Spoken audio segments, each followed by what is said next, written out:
Hey, good morning, good afternoon, good evening. Hi, this is Jan from New York City, and my channel name is Jan from New York City Saves Money. How's everybody doing on this bright and beautiful Friday morning? Yeah. Friday, doesn't it just sound so good? I mean, Friday, like we made it to Friday. Yeah. Hope that this video finds everybody doing well. And we're going to talk for a little bit about the 4 tasks of cash. However, before we do that, I want to thank once again Brandon and Amanda for the courtesy of inviting me to discussion on their live interview show. And if you happen to have missed it yesterday, I'm going to attach it here in the description box below. It was a lot of fun doing it. And next, I want to apologize for anyone that may have interacted there. And sometimes you get caught up in the discussion. And if I missed you in any way, do know that I love every single one of you, and especially you, Granny Prepper. What a sweet comment with all those hearts. Do you know when I saw it?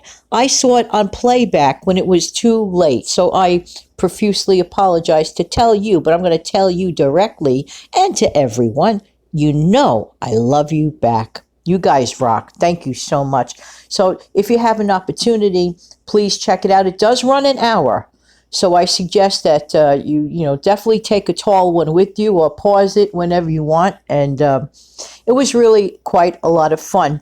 And in so mentioning, during the discussion came up what I had pointed out about the 4 jobs that really cash really has. And I think I'd like to talk about this with you right now. Actually, I know I want to. So basically, cash does 4 things. Here's what you do with it. You earn it, you spend it, you share it, and you save it. Earn, spend, share, save. Well. Did you think it was that simple? Probably not. We have a tendency in our society to complicate the job of task of cash, and in reality, it's really much more simple than that. You see, here's the thing when it comes to cash, okay? I'm going to clarify it in my own way. And it really is the 4 basic rules of money in the first place. Money needs to be thought of as a tool, okay? But wealth is a destination, okay? So some of us focus so much time on the goal, which is wealth, the destination, that we're forgetting the reality that use of money is a tool. It's an exchange. It's a vehicle of which to do things. Now, cards, let's say such as credit cards, they are basically a cash device, a conveyor of the cash. And today, since we're moving somewhat away from use of cash, always using plastic online, it is convenient, of course, and it is a vehicle. And we have to think of it in that manner. But what I don't want people to think of is as cash being a definition of whom we are as people. And that's a very sad fact. For example, let's say a person tried really hard in a business and the business failed. And they worked every day and really gave it their good all. You know what I'm trying to say? And let's just imagine that the business, for whatever reason, maybe a fault of the owner or outside faults that were unpredictable. Look at this year, right? Who expected a year like this? Not many. That much I could tell you, including me. Who expected a year like this? But never, ever let cash define you as a person. Just because your business may have failed does not mean that you have failed. You see, we associate cash sometimes too personally. For example, well, if you watch those older classic shows like Hazel, now I love the show Hazel, okay? It's a fictional show about a character that was, I believe, a comic book character originally, if I'm not mistaken, many years ago.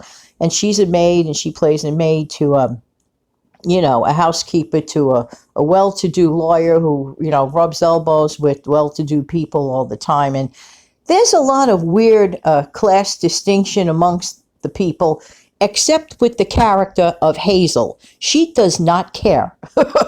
Hazel does not care. If Hazel has a message, she comes out with it with her Brooklyn accent and all, okay? I think that's one of the reasons I love watching her. She gets involved in things. Maybe she shouldn't get involved with everything, but she gets involved with a lot of things. So Hazel sees no class distinction. She does not care. She is respectful and she's kind and she's loving. If a fictional character, like let's say Hazel, can act that way, why can't we act that way about ourselves? Are we secluding ourselves because we may think less of ourselves because we didn't hit the mark in some crazy way or another? So you didn't hit the mark that time. Hit the mark another time. Just keep on trying and understand that you control the jobs of the tasks of the cast, all those jobs that I mentioned, all 4 of them. Okay? You earn it. You may earn it passively or actively. You spend some, well, you do need a roof and clothes and food, right or wrong. You share some because it's the right thing to do. And saving some should just be part of it. Some people have fancy rules about it in terms of percentages or whatever, and that's fine if it works. But do whatever you can to make your money work for you. And like Dave Ramsey says, assign every dollar because every dollar has a task of its own.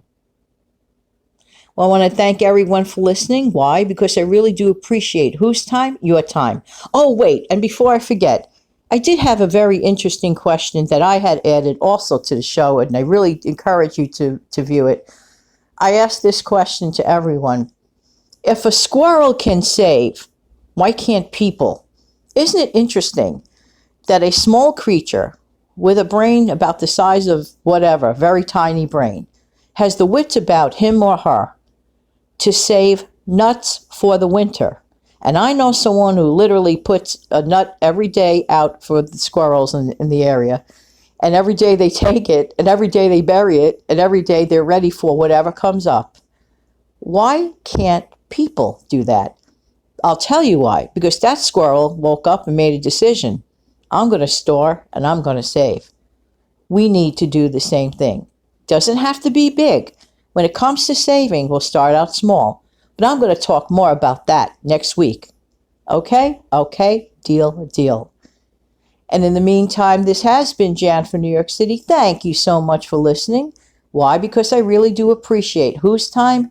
Your time. I might come back tonight at 7 o'clock. Not sure, because it is the Friday night show after all. But it's a maybe this time. If I come back, maybe it will be live or maybe it will be pre-recorded. Either way, hope to see you soon at 7 o'clock tonight. Have a great day, everybody.